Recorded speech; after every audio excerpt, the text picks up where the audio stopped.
नमस्कार दोस्तों, मैं हूं शुभम और स्वागत करता हूं आपका अपने YouTube चैनल शुभ यात्रा विद शुभम में। दोस्तों आज हम चलने वाले हैं मां वैष्णो देवी के धाम, जो कि जम्मू कश्मीर के कटरा में स्थित है।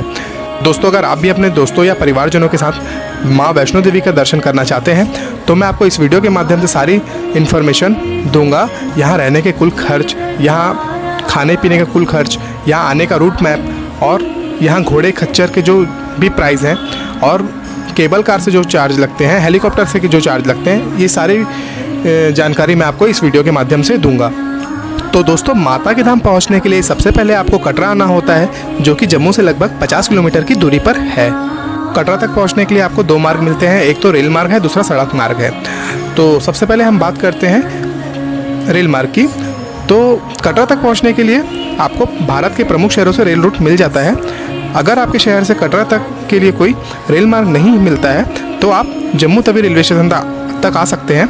जम्मू शहर के रेलवे स्टेशन का नाम ही जम्मू तवी रेलवे स्टेशन है। जम्मू पहुंचने के बाद आप 1.5 से 2 घंटों के बीच में कटरा पहुंच जाते हैं, चाहे वो रेल मार्ग हो या सड़क मार्ग। जम्मू स्टेशन से कटरा के लिए आपको सुबह 4 से 7 के समय डेली चलने वाली ट्रेनें मिल जाती हैं। उसके बाद आपको सप्ताह में चलने वाली ट्रेनें मिलती हैं, जो किसी भी आपको रेलवे ऐप में उसकी समय की जानकारी मिल जाएगी। अगर आप जम्मू से कटरा रेल मार्ग से आते हैं तो आपको कटरा स्टेशन पहुंचने के बाद बाहर से ऑटो लेना पड़ेगा और वहां से लगभग 2 किलोमीटर की दूरी पे आपको कटरा का मेन मार्केट मिलेगा। दोस्तों अब बात कर लेते हैं दूसरे मार्ग यानी कि सड़क मार्ग की।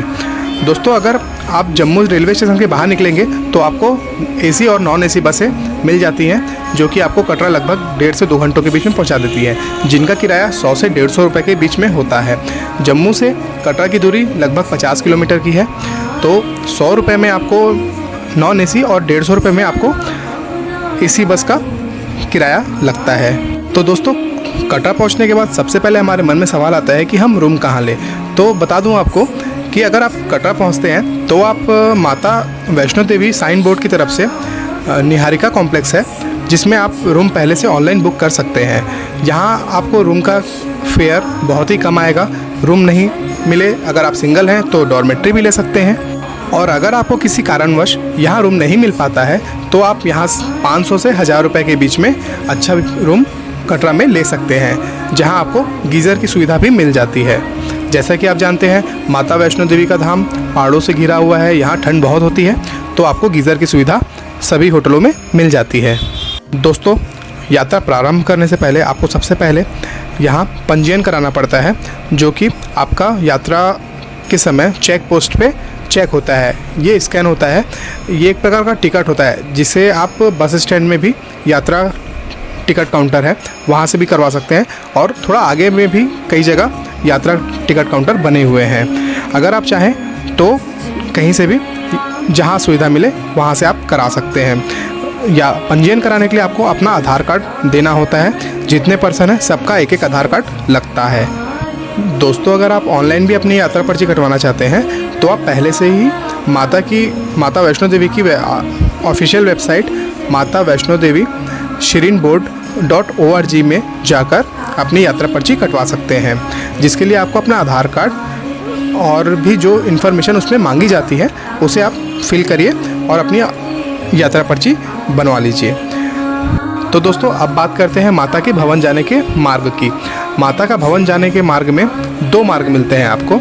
एक तो है ताराकोट मार्ग, जो कि अभी बना है, और एक है बाणगंगा मार्ग। अगर आप घोड़े खच्चर और भीड़ से बचना चाहते हैं तो आपके लिए ताराकोट मार्ग ही सबसे बेस्ट होगा।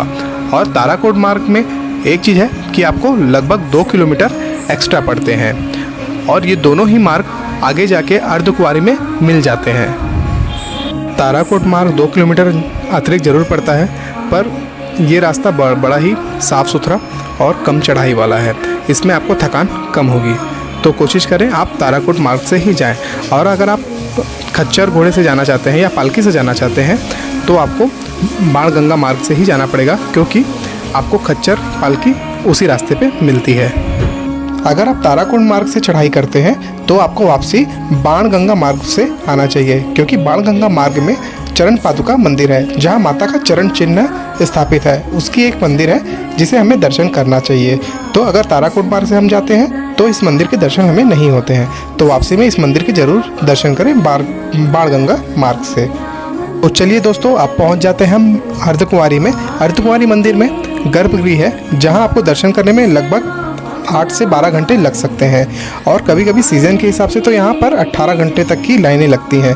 अगर आप आ रहे हैं और अगर आपको ज़्यादा समय लग रहा है दर्शन करने में, तो मैं कहूँगा सबसे पहले आप माता के धाम के दर्शन करिए और वापसी में अर्धकुंवारी के दर्शन करिए। तो माता के धाम पहुंचने के लिए जब हम चढ़ाई करते हैं तो हमें रास्ते में बहुत से रेस्टोरेंट और माता वैष्णो देवी शीरीन बोर्ड के बहुत से होटल खाने के लिए मिल जाते हैं, और सुलभ शौचालय, वॉशरूम वगैरह की भी सुविधाएं आपको देखने को मिलती हैं, जो कि बड़ी साफ़ सुथरी रहती हैं। तो अगर आपको ऐसी कोई समस्या है तो आप यहाँ पर उसका इस्तेमाल कर सकते हैं। और आगे चलते चलते हमें कई जगह भवन के पास लॉकर मिलते हैं, जहाँ आप अपना मोबाइल और बाकी सारे सामान, बैग्स वगैरह रख सकते हैं, जिसका आपको टोकन दिया जाएगा। और टोकन को आप जब सामान लेने वापस आएंगे तो इन्हें टोकन देके अपना सामान वापस ले सकते हैं। अगर आप पूरी पैदल चढ़ाई करते हैं तो आपको नीचे बाणगंगा से माता के भवन तक पहुंचने में 8 से 10 घंटे लग सकते हैं, और उसके बाद हमें माता के धाम से 2 किलोमीटर ऊपर भैरव मंदिर भी जाना होता है। मान्यता यह है कि माता के दर्शन करने के बाद हमें भैरव बाबा का दर्शन जरूर करना चाहिए, तो उस हिसाब से आप अपना टाइम मैनेज कर सकते हैं। तो दोस्तों, जैसा कि मैंने आपको पहले भी बताया, माता के भवन पहुंचने के पास आपको बहुत से लॉकर्स मिल जाएंगे, जहां अपना मोबाइल आप रख सकते हैं, क्योंकि माता के भवन में मोबाइल ले जाना अलाउ नहीं है। तो आप यहां मोबाइल रख कर टोकन ले सकते हैं, और उसके बाद आप अपनी आगे की यात्रा जारी रख सकते हैं। और मंदिर के पास ही आपको बहुत से माता वैष्णो देवी शीरीन बोर्ड के द्वारा संचालित बहुत से भवन मिल जाते हैं, जैसे कि पार्वती भवन, लक्ष्मी भवन इत्यादि। यहाँ पर आपको रहने के लिए रूम मिल जाएंगे। इसके लिए आप पहले ऑनलाइन ही बुकिंग कर सकते हैं। अगर आप ऑनलाइन बुकिंग नहीं करते हैं तो आपको ऑफलाइन भी आके देख सकते हैं, पर ऑफलाइन में यहाँ रूम मिलना बहुत मुश्किल होता है। अगर आपकी किस्मत अच्छी रही तो आपको यहाँ रूम ज़रूर मिल जाएगा। दूसरा चीज़, अगर आपको यहाँ रूम नहीं भी मिलता है तो आपको यहाँ पर कंबल मिल जाएगा, जो कि आपसे 100 रुपये चार्ज करते हैं। 100 रुपये भी चार्ज इस तरह का रहता है, अगर आप कंबल को वापस देते हैं तो आपको वो 100 रुपये रिफ़ंड कर दिया जाता है। और उस कंबल को लेके आप माता के भवन के पास ही कहीं भी अपनी व्यवस्था बना के आराम कर सकते हैं। भवन पहुंचने के बाद आपको दर्शन करने में 2 से 3 घंटे लग सकते हैं। सीज़न के हिसाब से इसमें समय में आगे पीछे हो सकता है। कभी कभी अगर पीक सीज़न में यहाँ पर 4 से 5 घंटे भी दर्शन को लग सकते हैं। दोस्तों, एक चीज़ मैं आपको बताना भूल गया, अगर आप नीचे से भवन तक हेलीकॉप्टर से आना चाहते हैं तो हेलीकॉप्टर का चार्ज आपको 1800 एक साइड का लगेगा, जो कि आपको ऑनलाइन ही बुकिंग कराना पड़ता है। ऑफलाइन यहाँ पर सुविधा नहीं है। और 1800 रुपये एक बार का, और आने जाने का 3600 रुपये के आसपास लग सकता है। इसमें भी सीज़न के हिसाब से रेट में 200-400 रुपये ऊपर नीचे होते रहता है। तो दोस्तों, इसे आप पहले से ऑनलाइन बुक करके ही आएँ अगर आप हेलीकॉप्टर से जाना चाहते हैं तो दोस्तों, अभी हम भवन में दर्शन करने के बाद अब आगे बढ़ते हैं भैरव मंदिर पे। भैरव मंदिर जाने के लिए आपको 2 किलोमीटर ऊपर चढ़ना पड़ता है, फिर चढ़ाई करनी पड़ती है, जिसे आप अगर आप नहीं करना चाहते हैं तो रोपवे से भी कर सकते हैं। रोपवे में जिसका चार्ज 100 रुपये पर पर्सन होता है। यहाँ पर आप लगभग 15 से 20 मिनट में दर्शन भी हो जाते हैं और आप वापस भवन तक आ सकते हैं। तो दोस्तों, माता के भवन के दर्शन करने के बाद, भैरव मंदिर के दर्शन करने के बाद हम सीधा अब प्रस्थान करते हैं नीचे की ओर। और नीचे की ओर जाने के बाद हम कटरा का मार्केट ज़रूर घूम सकते हैं। अगर आप चाहें तो कटरा के मार्केट घूमें। यहाँ पर ड्राई फ्रूट्स वगैरह बहुत ही अच्छे और सस्ते मिलते हैं, तो आप अपने प्रियजनों के लिए ड्राई फ्रूट्स वगैरह ले जा सकते हैं। और जैसे भी आपकी वापसी की सुविधा हो, वैसे आप उस ट्रेन से, बस से जा सकते हैं। तो दोस्तों, अब बात करते हैं हम यहाँ पर के टोटल खर्च के बारे में, क्या क्या सामान हमें अपने साथ रखना है। तो दोस्तों, सबसे पहले हम बात करते हैं मोबाइल सिम की। सिम यहाँ पर दोस्तों पोस्टपेड ही काम करेगा। अगर आप जम्मू कश्मीर के नागरिक नहीं हैं तो आपको यहाँ पर पोस्टपेड सिम लाना है। अगर आप पोस्टपेड सिम नहीं भी लाते हैं तो यहाँ आपको स्टेशन के बाहर, बस स्टैंड के बाहर या यात्रियों के लिए टूरिस्ट सिम मिल जाती है और जिसे आप यहाँ ख़रीद सकते हैं। और उसके अलावा आपको आधार कार्ड रखना होता है, जो कि आपको बहुत सी जगह काम आता है। और अब बात करते हैं टोटल खर्च के बारे में कि हमें सिम कौन सा रखना चाहिए। माता के भवन में हमें जियो का सिम ही ले जाना सही रहता है, क्योंकि वहाँ पर जियो का नेटवर्क बड़ा अच्छा आता है। तो आप प्रयास करें कि आप जियो का सिम ही लेके जाएँ। दोस्तों, अगर आप ठंड के समय आ रहे हैं तो आपको गर्म कपड़े तो रखना ही पड़ेगा। अगर आप गर्मियों में भी प्लान कर रहे हैं तो भी हल्के गर्म कपड़े आप अपने साथ रख सकते हैं, क्योंकि माता के भवन में ऊपर में हल्की ठंड आपको 12 महीने मिलती है। तो इस बात का विशेष ध्यान रखें, अपने साथ हल्के गर्म कपड़े ज़रूर कैरी कर रखें।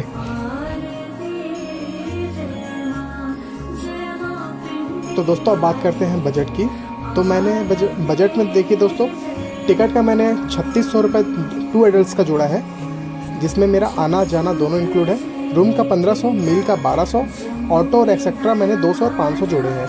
तो दोस्तों, इतने में आपका लगभग आना जाना और रहना खाना पीना सब सारा चीज़ हो जाएगा। टोटल 7000 होता है 2 एडल्ट्स का। तो इस बजट का प्लान मैंने नॉर्मल टूर प्लान बनाया है। अगर आप घोड़े, खच्चर, पालकी या हेलीकॉप्टर से यात्रा करना चाहते हैं तो उसका बजट अलग बैठेगा। हेलीकॉप्टर एक साइड का 1850 रुपये, दोनों साइड का 3700 रुपये। और घोड़े, खच्चर, पालकी का रेट आपको इस बोर्ड में दिख रहा होगा, जिसे आप स्क्रीनशॉट ले सकते हैं और उसके हिसाब से अपना टूर प्लान कर सकते हैं।